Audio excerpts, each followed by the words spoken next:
Assalamualaikum warahmatullahi wabarakatuh.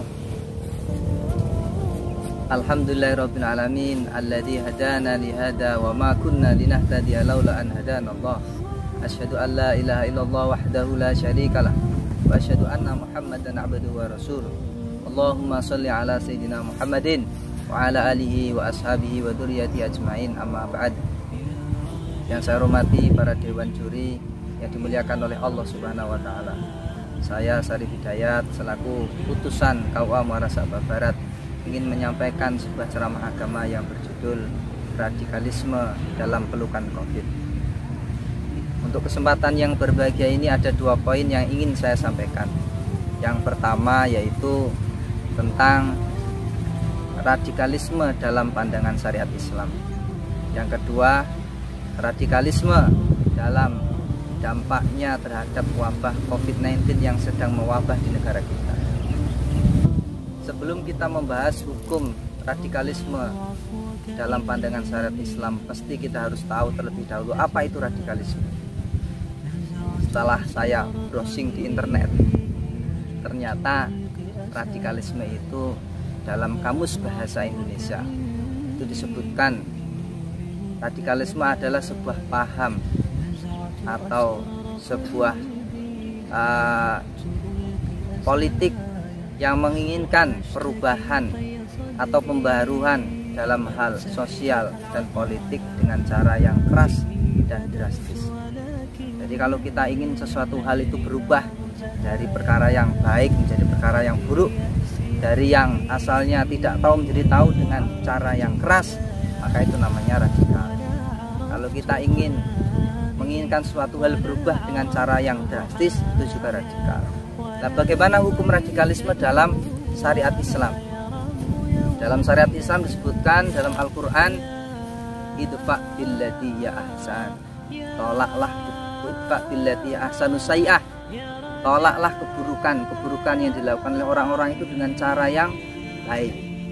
Ud'u ila sabili rabbika bil hikmah wal mau'izatil hasanah, ajaklah jalan manusia untuk kepada jalannya Allah SWT dengan mau'izatil hasanah wajadilhum billati ahsan. Dan ketika kita ingin bermujadalah, ingin mencegah mereka, ingin mendebat mereka, kita pun harus mendebat dengan cara yang baik. Itu hukum radikalisme dalam syariat Islam. Begitu ketatnya syariat Islam mensyaratkan seseorang untuk amar ma'ruf nahi munkar.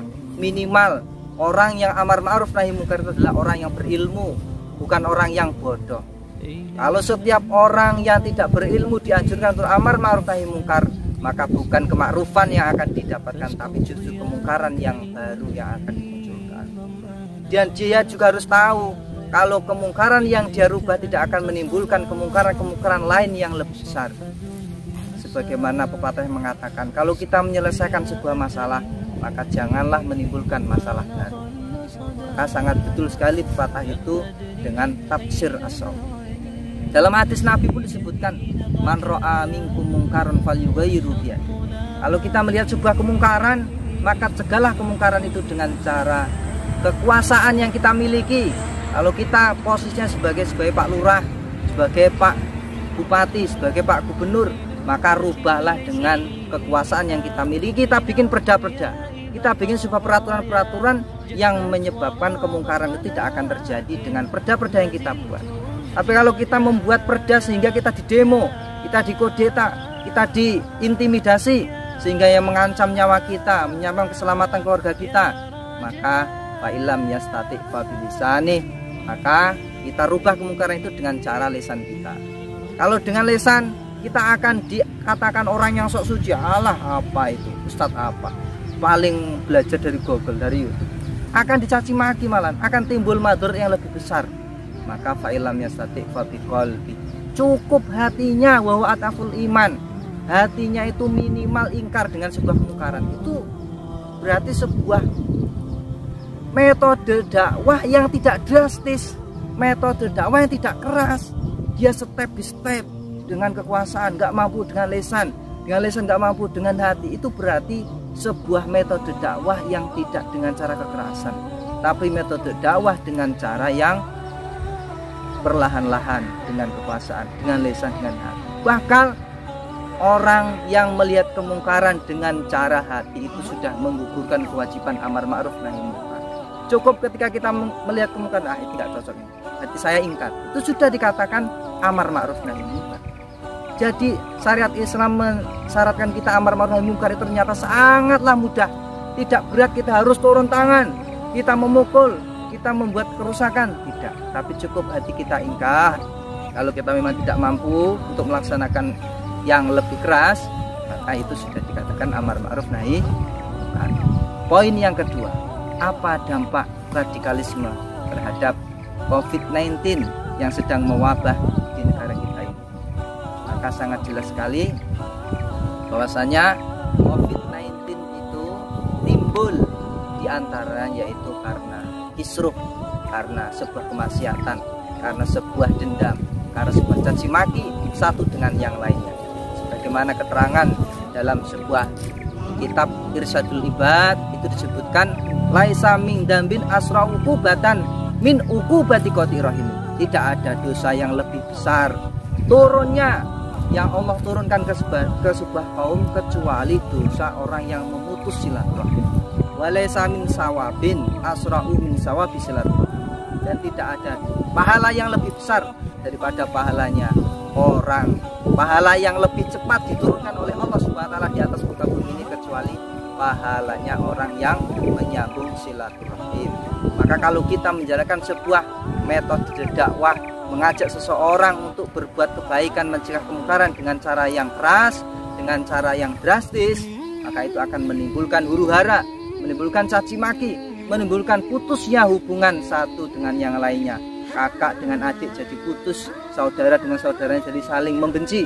Maka itu akan menurunkan siksa, dan siksa yang paling cepat turunnya tidak ada lain adalah siksa disebabkan karena memutus silaturahim.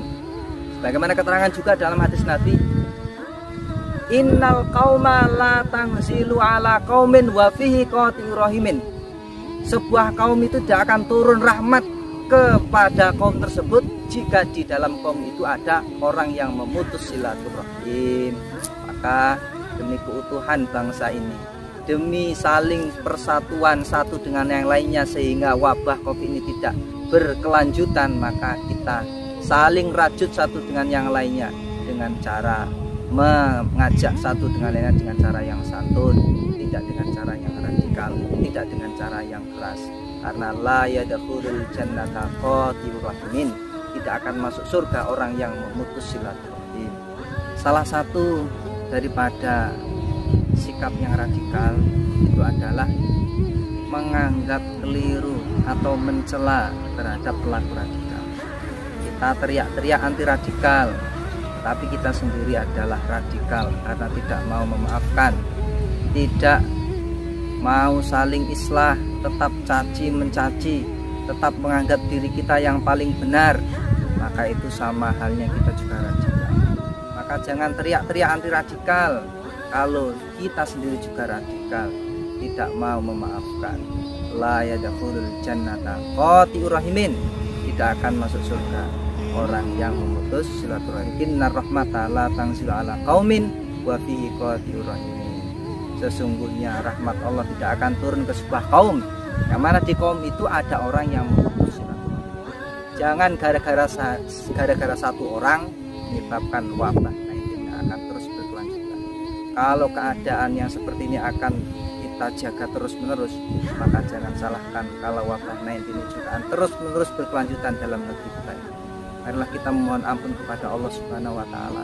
Semoga semua kesalahan yang kita lakukan di atas muka bumi ini, kesalahan anak bangsa ini diampuni oleh Allah Subhanahu wa taala. Dan yakinlah sebesar apapun dosa yang dilakukan seorang hamba, maka lebih besar pengampunan Allah Subhanahu wa taala.